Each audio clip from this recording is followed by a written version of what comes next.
Hi there guys, Vino here and welcome to this Vino Plonk production, and in this video I'm going to be talking about my experience with the Nintendo Switch, or rather the experience with my specific Nintendo Switch. So the Switch is coming up to its 4th birthday on the 3rd of March, I do believe is 2021.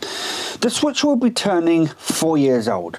And as we enter 2021, the rumours of a Switch Pro, or whatever you want to call it, are really ramping up, and people are kind of looking forward to this evolution of the Switch, or the upgrade to the Switch Plus, if you will. I was about to say the Switch Lite, but of course that's already a thing. So what I thought I would do is I would grab a nice cup of coffee. I apologise for the wheezing, by the way, guys. I will try my best to maybe edit it out or do something, but I do apologise for that. But now that I've pointed it out, people probably didn't notice in the first place. But that's beside the point. Let's get on with the video at hand. So I want to talk about my own personal experience with my Switch, because it has changed, it's evolved over the years, and it's very different from when I first got the Switch to now. So I bought my Switch in the August of 2017. The Switch was released in March 2017. I bought mine in August. When I say I bought mine, I went through a bit of a, is renaissance really the word? I wasn't playing many sofa or couch games. I wasn't playing my PS4, wasn't playing my Xbox. And I went through a bit of a period where I lost a couple of friends. Not to death or anything, just lost contact with them, I should say.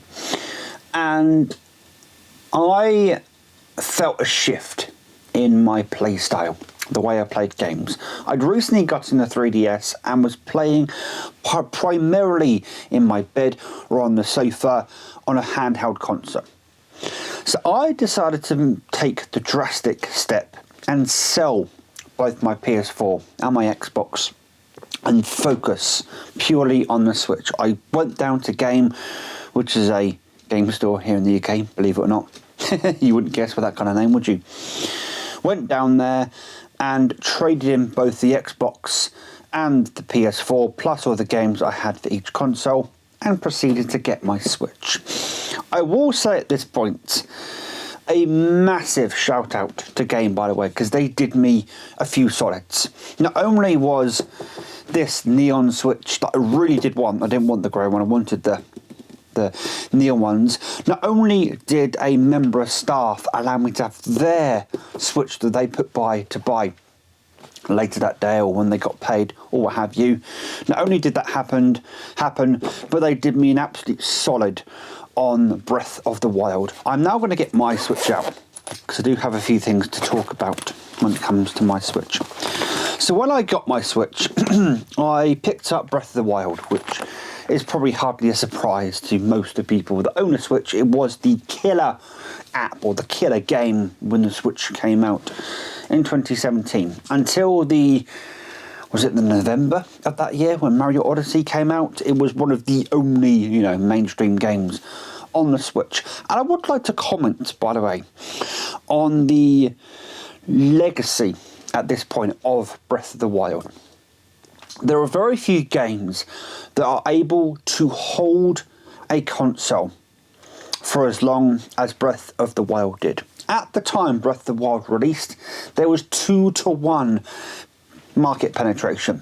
For every one Switch, people bought 2 copies. Apparently a similar trend occurred on the Wii U, because yes, it was also released on the Wii U.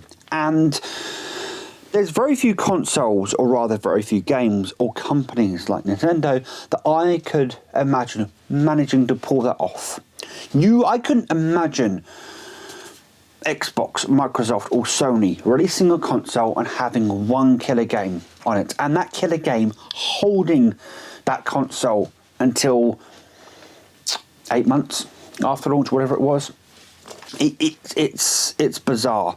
I have to say, Breath of the Wild is one of those games that keeps giving And people keep discovering new things with that game. Anyway, so yeah, I got Breath of the Wild. I then went back a couple weeks later and got Splatoon 2. But when I got Breath of the Wild, they did me a bit of a solid. They sold me the Switch and the unit for £310, which means I got Breath of the Wild for £30. Considering that at the time Breath of the Wild was £65 in game, that was a pretty damn good deal, I must say. So I then proceeded to play Breath of the Wild, and no, I was liking my Switch, but I hadn't yet fully embraced the Switch. There were so many people out there on YouTube, on Twitter, on any other social media platform loving their Switch. It's the best thing since sliced bread. And there's me going, am I missing something? Is there something about the Switch that I'm just not getting, just not understanding? Yes, and we will get to that now.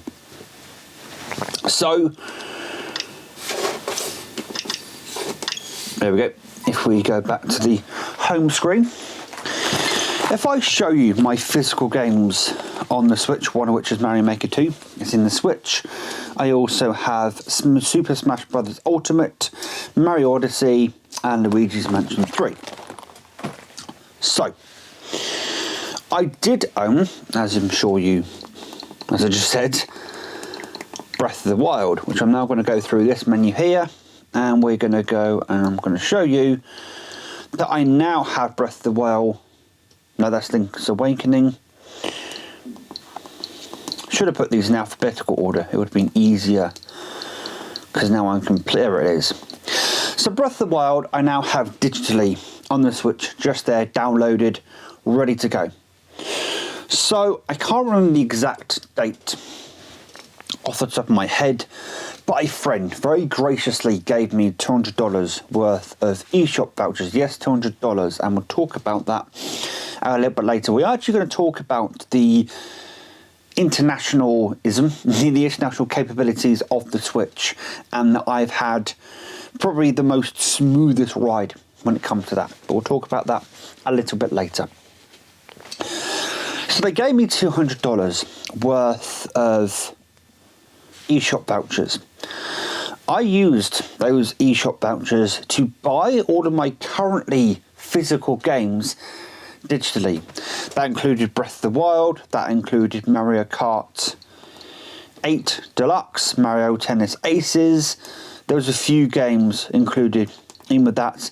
Plus, I also bought Dead Cells. When I did this, this opened up the true nature of the Switch. So, having all of your games digital. Oh, I also got a 64 gig card, SD card at the time. 2 seconds, guys. Do apologise. So, when I did that and got all the games digital, I began to really understand what it was about the Switch that everybody seemed to enjoy. This next thing is going to come across as such a privileged first world thing, but changing games is a bit of a pain in the bottom, especially when the Switch is on your TV stand in such a place that it's difficult to get the cards in, and it's a bit of a hassle. Having all your games digital there, ready to go, whether you pick the Switch out of the dock and leave the house, or whether you play in the dock on your screen if you've got, of course, the original Switch. If you've got the Switch Lite, of course, that's a different situation for you, but it really did open up, and I started to really understand the Switch. Plus, Dead Cells, I'm going to say, is one of the best Switch games. What I mean by that is the Switch and Dead Cells are like almost intertwined in the pick up and play kind of gameplay. And there's a lot of games that I have on the Switch, such as Enter the Gungeon, Rumbo. There's a lot of like roguelike type games. Now, I very rarely rebuy on a different console. It would take, you know, maybe friends switching over to another system or things of that nature for me to buy a game on a different system, or of course if it's free to play, doesn't really matter. But I own Enter the Gungeon on Steam. I also own it on another platform. I'm very unlikely to rebuy a game on another system. And again, when people said they rebought games on the Switch when they already had them on a previous console, I got really confused for a bit. But when I bought, or rather I bought Enter the Gungeon on the Switch because it just felt like it fit on the Switch. There's something about that roguelike kind of gameplay that fits on the Switch. And now that I'm saying all this, I might buy Hades actually when I get paid, because that's a game that's kind of sweeping YouTube and stuff at the moment. And of course it was also a roguelike, or liked, or how we want to pronounce that. So the Switch really started to come into its own. There's one final piece of the puzzle that cemented the Switch for me. If I move my Switch to one side, I've lost, at the moment, misplaced, the Joy-Con holder. But this configuration here, with the Joy-Cons in the Joy-Con holder, is not good for my hands. I've got rather large hands, long fingers, and this cramps them up very quickly. I get a pain or a cramp along the line here. It really is not a nice feeling. Now, I think I do suffer from RSI or carpal tunnel or something, so take that into consideration. I decided to invest, and I am going to use the word invest, in a Pro Controller. Now, the Pro Controller is, at the time, in comparison to the Xbox and the Xbox controller and the DualShock 4 controller, it was an expensive purchase. £60, whereas those two controllers were £30, and with the Xbox controller you probably could have gotten a free game if you bought it in specific places. So at the time it was an expensive purchase. The reason why I just contextualized that for you is because this is one of the most comfortable controllers I have ever played with. It's almost orgasmic to use. Almost. It is such a nice controller. And this is actually my second Pro Controller. The first one I sold because my computer was having some problems and I had to sell a few bits to go and get a CPU to fix my computer. I very quickly rebought a Pro Controller. I may even go as far as to say, as I may have skimped myself a little bit by buying the second Pro Controller, but I'd be hard pressed to get rid of this. If I was strapped for cash, I'd find other things to get rid of before I got rid of a Pro Controller. This cemented the Switch for me. I played Breath of the Wild for a 12-hour stint one Sunday using this configuration, and although it was enjoyable, my hands were not in a good state afterwards. I then put in a similar 8-hour stint later on using this controller, and it was wonderful. It was such a good experience. So I sometimes struggle with having, that idyllic gaming experience, and when I was playing Breath of the Wild with this, it was wonderful. It was really good, and I thoroughly enjoyed it. So that's talking about when I finally understood the Switch. I understood it, and I was full in on it. However, it hasn't all been roses and butterflies and rainbows and stuff like that. I have a launch Switch here, or a launch window Switch, as they're now coming to known as. There is a newer version of the Switch out. There are ways of telling what one it is by looking at the serial numbers, but if you went to the shop now and bought a brand new Switch, you'd get the newer one.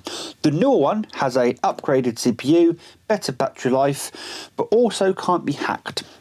This has a vulnerability in the CPU. If you get a little jig, slot it into one of the Joy-Con rails, you can basically hack the system.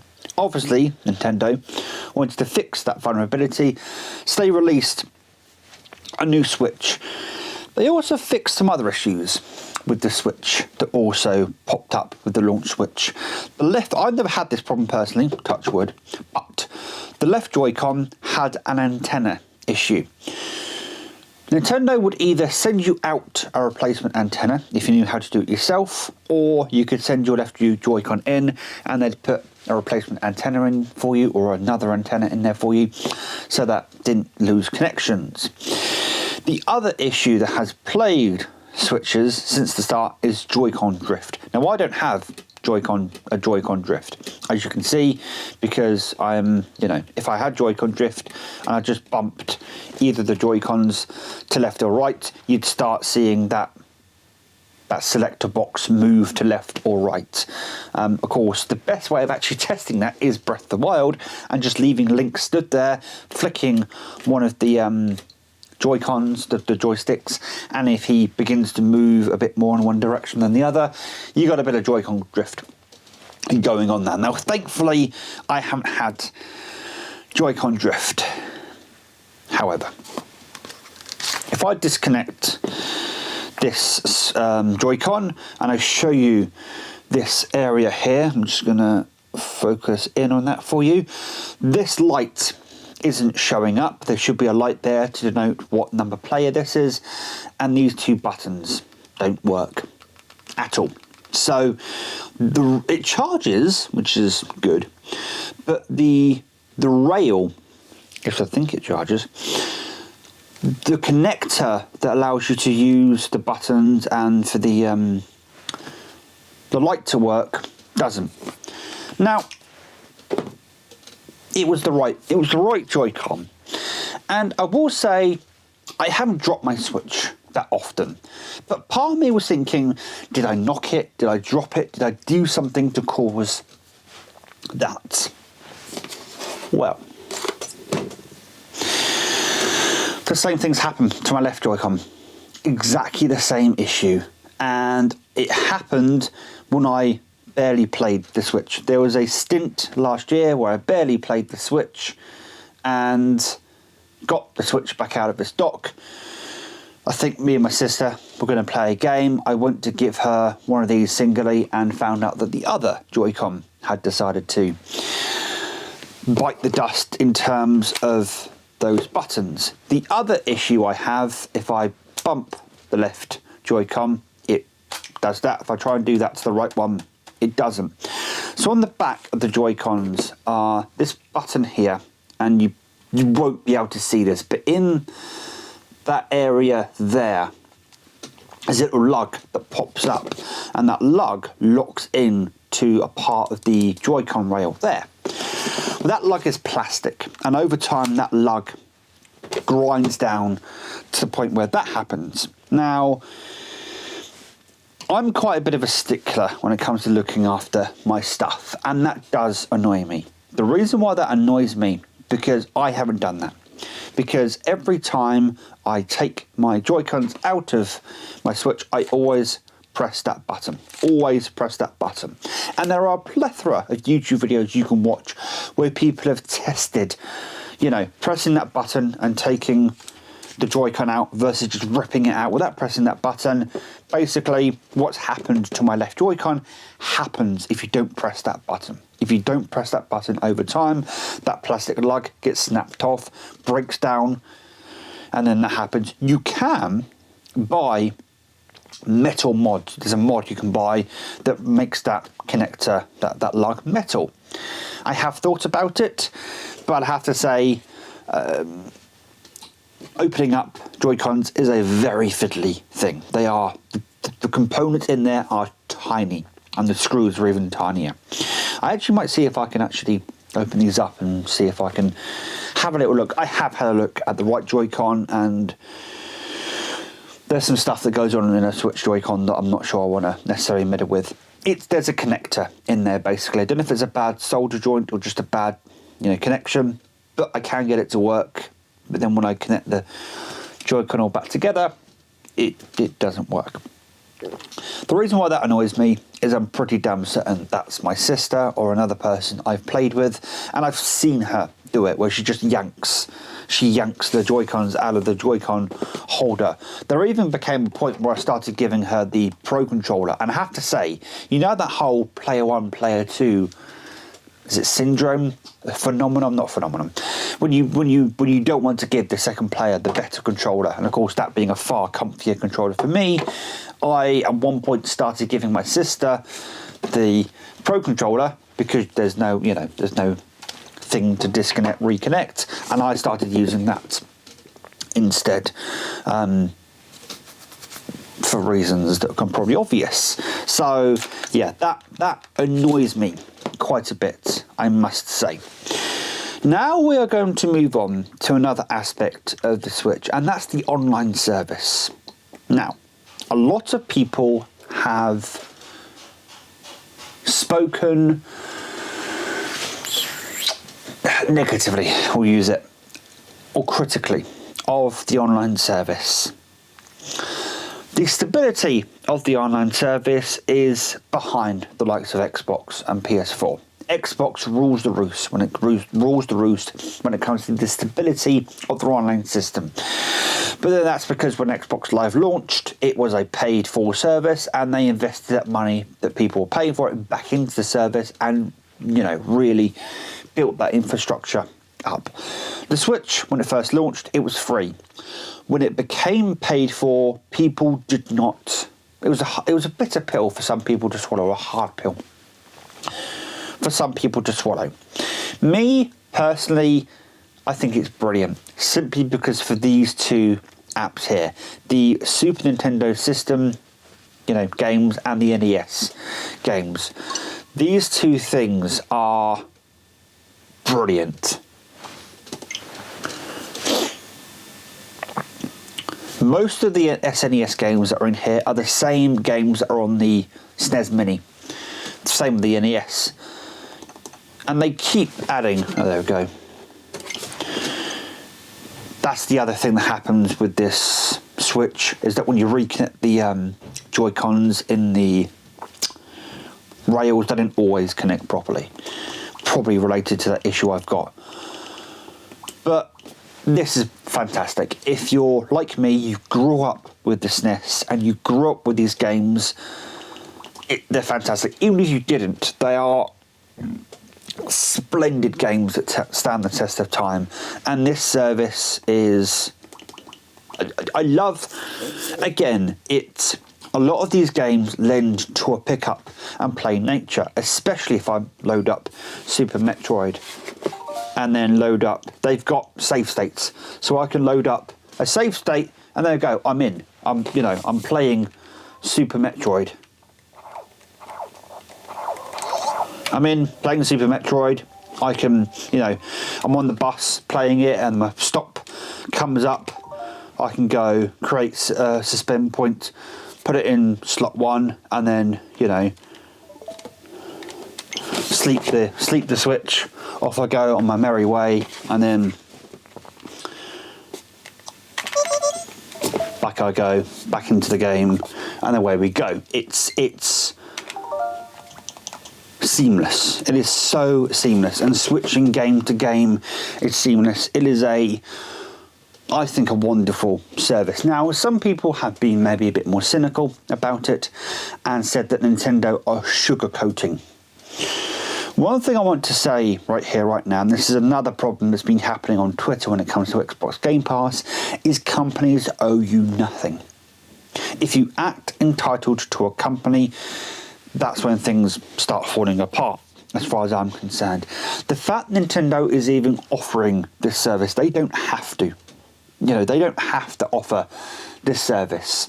The fact they are, I think, should be praised, if I'm being completely honest. And the fact they keep adding games to this service. They added Super Mario All-Stars, which for Nintendo, actually I'm trying to think if directly for Nintendo it makes a difference, but a number of years ago they released this game on the Wii that now goes for quite a pretty penny. By putting it on the system, Nintendo basically have, any of the, I wouldn't say scalpers, but any of the people selling that for a high amount of money, if you've got a Switch or you buy a Switch, you've got it there ready to go. I was actually quite surprised they gave All Stars out. They gave that out because of Mario's 35th anniversary, which is currently going on as we speak. Yeah, it's phenomenal, absolutely phenomenal, and I couldn't be happier with that. Not only that, but there are other apps that they've released, like Tetris 99, Super Mario Bros 35, which unfortunately come March will not be able to be played, but 2 seconds. Yeah, will not be able to be played, which I hope Nintendo reverse that decision, if I'm being completely honest. But Nintendo are constantly giving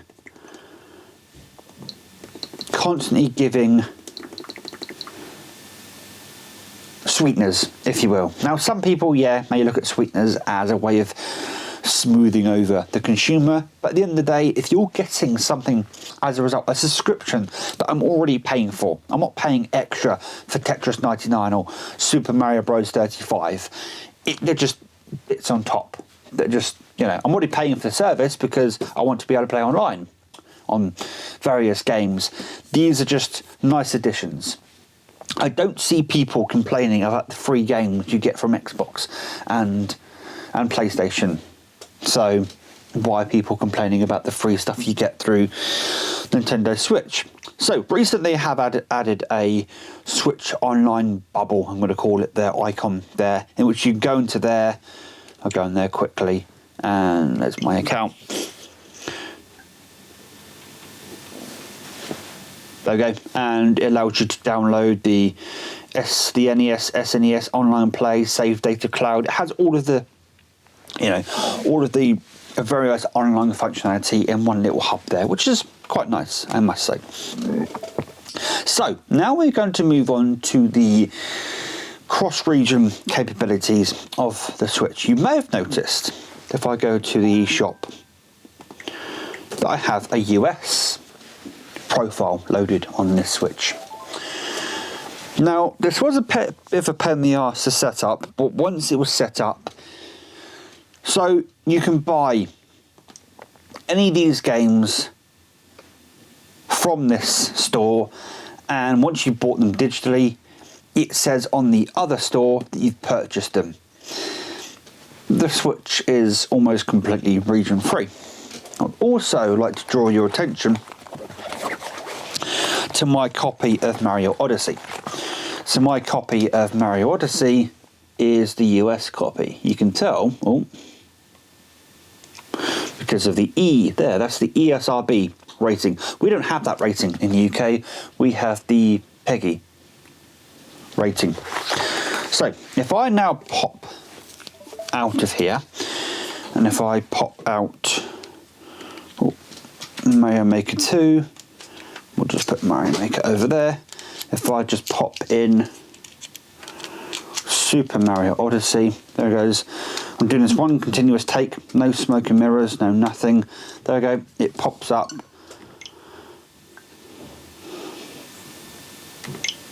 Go to my main account, and there you go. And I'm playing this on my English account. There you go. And Mario Odyssey goes through all this stuff at the beginning, because this was a launch window title, I suppose you could call it. So it just goes through. Mario Odyssey. There we go. So I'm going to turn that down a little bit. There we go. A US copy of Mario Odyssey running on a PAL Switch and running, flawlessly. That's completely working. I can go in there right now, play the game, and all is good. The other thing about the Switch, that's something that has happened recently, an incidental thing. If I go to the eShop again, and while I'm going to the eShop, I'm going to grab my phone and look up something, because there's something I want to actually, if we go down to current offers, hopefully, if I zoom in a little bit, I don't know how well you guys can see that. Probably not too well, but if we like go to this game, you see that it's 99p. Normally 19.99, normally £20, it's 99p. So what publishers have been doing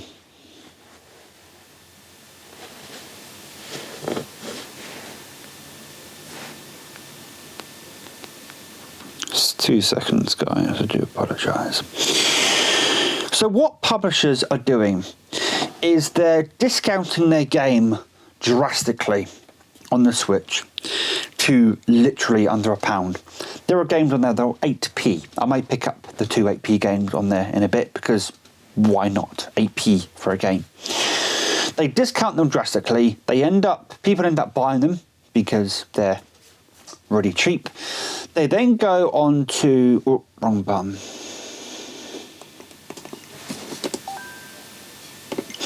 They then go on to the bestseller section. So we go to charts. If we go to charts, it shows you.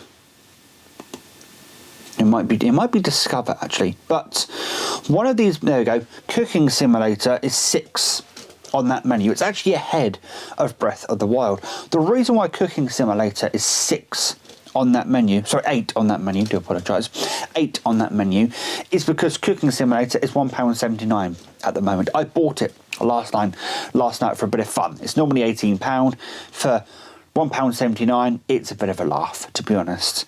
It's a bit of a janky game, but hey, it's not too bad for £1.79, and I'm having a bit of fun with it. That's why they do it. They do it to get it on this menu. They then These deals only last for a very short amount of time. They then put the price back up to the normal price. So Cooking Simulator is $18.99 or $17.99, I think.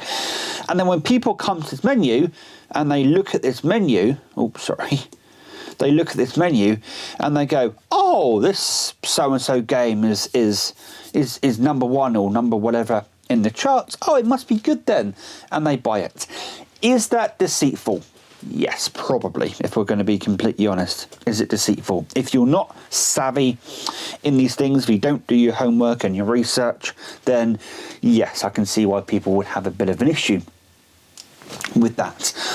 But if you keep an eye on that current offers button there, or it's called something else in the US store, you can get some bloody good deals on the Switch. I paid almost literal pence for, where is it? For Flashback. So I got Flashback remastered on my Switch. I paid almost pence for that game because they were doing a similar thing. I paid 89p for Thief Simulator. Is it a good game? Not really. For 89p, is it a bit of a time waster? Absolutely. I could say the same with Cooking Simulator, where it's now gone. They're just little bits of fun. Don't take those games sort of too seriously. Then you're not going to get, Roombo. I think I actually paid a $5 for that because I actually wanted that game. Again, got it dirt cheap. Not a nice little cheap game just to mess around with, to be completely honest. The other thing, I want to say the final thing, but I want to say about the Switch is the free-to-play games. Things like Brawlhalla, things like Dauntless, things like Warframe, things like now Rocket League are all free-to-play games and all digital. Again, the Switch kind of comes into its own with those games. If you are maybe saving up for a Switch and you have just enough for either a Switch or a Switch Lite, but not enough necessarily to buy a game, although having said that, I would still say shop around, because you can sometimes find a bundle that's the same price as just a Switch or a Switch Lite these days. They give you a free game essentially. So do a little bit of research. But say, for instance, that you've bought a Switch and you don't have, you don't have any money to buy any games. I'm telling you here and now, you will need the online service. Actually, I don't know if you need the online service for free games, but you can get a 7-day free trial to the online service when you first get a Switch. If you've got a Switch for the first time, 32 gigs come with a Switch. You might want to get an SD card. You may have one laying around. That's another caveat. But with those things said, the free-to-play games on the Switch would keep you going for a period of time. Rocket League is a fantastic game. It might not be everyone's cup of tea, but hey, Dauntless, again, is a fantastic game. Warframe, the only problem with Warframe is like 14 gig on the Switch, which is like half of the internal storage of a Switch. So from that point of view, you are sacrificing quite a bit of internal storage if you don't have a SD card yet to that game. But the free-to-play games on the Switch are also kind of where it's at in a way. And all of those games, and of course there's been a recent influx of free-to-play games not upselling you every 2 bloody seconds, or restricting parts of the game because they want you to pay money for them. Because that sort of practice has died down. Obviously it's still around. I'm not completely stupid or naive, but because that practice has sort of decreased, and games like Warframe, you don't need to spend a single penny or cent in that game. You can if you want to. In fact, if you really want to go, feet first into Warframe, the £50, or I think it might be a bit more, $70 pack apparently is a good value for money, but you don't need to. Rocket League, you do not need to spend money in. I'm telling you here and now, you can play that absolutely fine. Everything in that game is cosmetic in terms of what you need to pay for. Dauntless, I've had a lot of fun playing Dauntless with a friend.